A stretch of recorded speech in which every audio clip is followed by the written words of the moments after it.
3, 2, 1. Welcome to sunny Winter Haven, Florida. I'm Lane Dog Bowers. This is Elaine Heller, except we're not in sunny Winter Haven, Florida. We are at the Blue Moo here in central Wisconsin. And today I want to give you, as quick as I can, an overview of how at the Wisconsin State show ski tournament we taught 42 people to barefoot without falling on the boom and in the swing.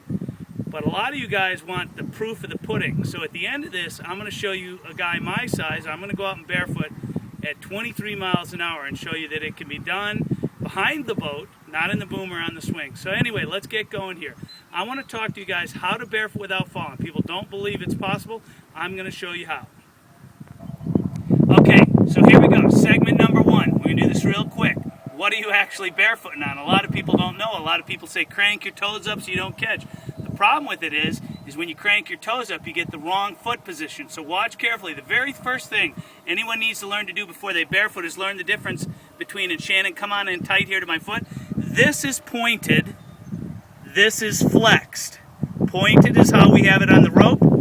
Flexed is how we put it on the water, not toe lifted. See how that makes a curve in my foot? This curve right here when I crank my toes up. But if I flex my ankle, I'll show it to you a little more from the side.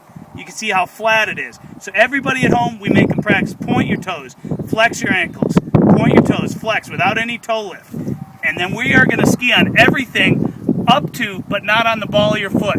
So that's lesson number 1. What are you going to ski on?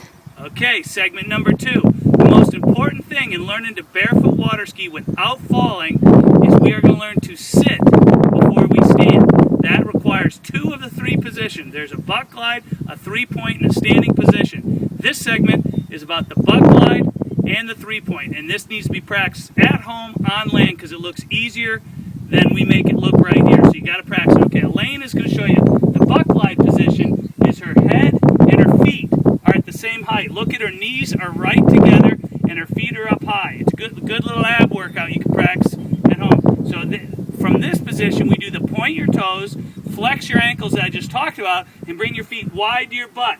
Do it again, Elaine. Notice how her knees do not come apart. They stay the exact same height. And this is the 3-point. Your heels are back to your butt, your knees are together, and your feet are slightly pigeon-toed like that, and you're going to learn to sit on the water like that. It looks easy, but that's the first part of learning to barefoot without falling. So what we'd show you first to do is do it in the swing, which we'll talk about later, but you basically need to go buck glide, 3-point, heels to your butt. You've got to practice that over and over again. It's done at 25 miles an hour, whether it's in the swing, on the short rope, or the long rope.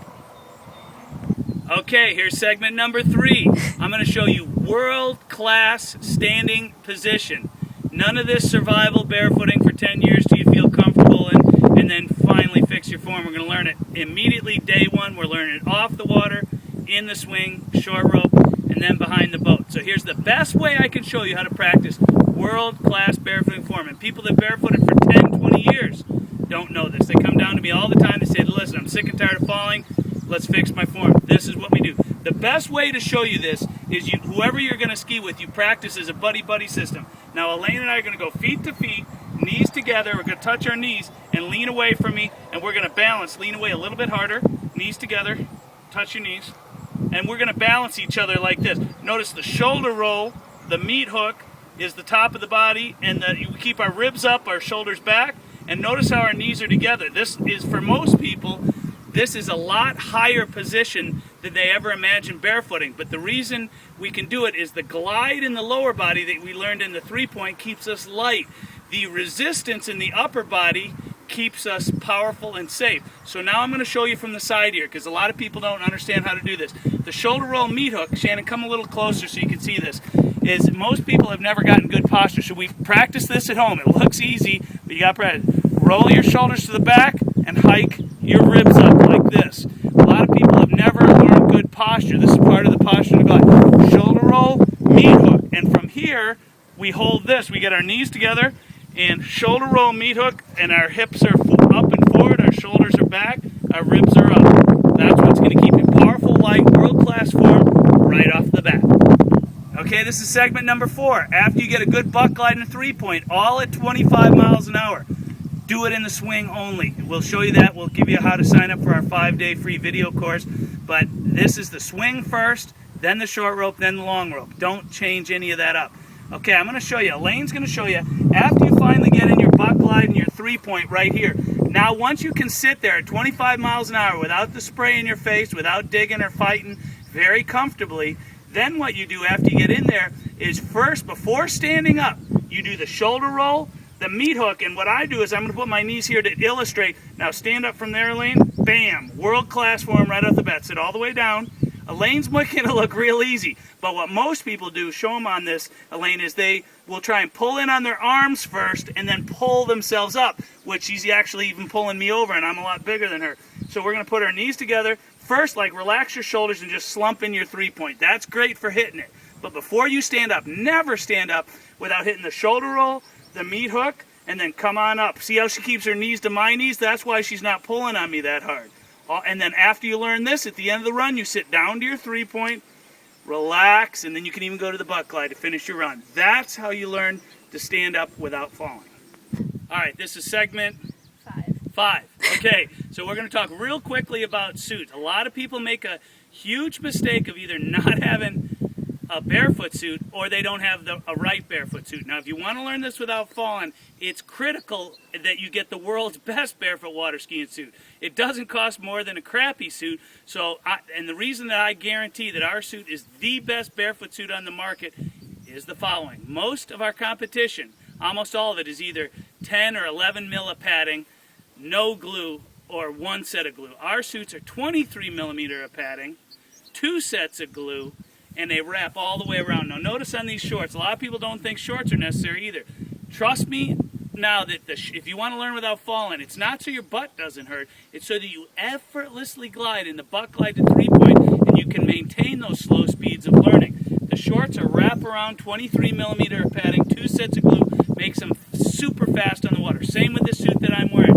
23 mil of padding, wraps all the way around here, full wrap around here, 2 sets of glue, and that's why I guarantee it's the world's best barefoot suit. Take it home, use it the entire summer. If you don't agree with me, I'll buy it back from you. Going. Okay, you guys, I'm just going to show you here, barefooting behind the boat. I'm like 180, 185 pounds, and I'm going to show you how to barefoot at 25 miles an hour, maybe even 23. All right, you ready?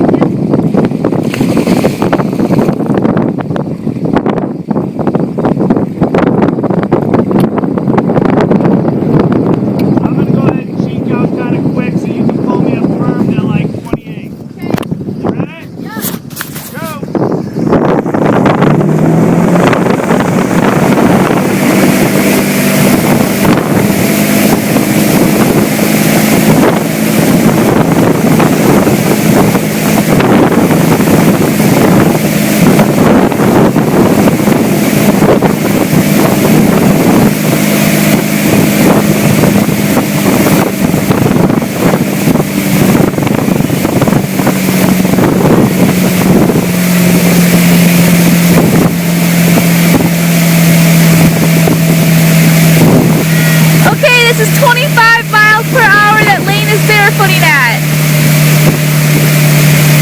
We're at 22 miles per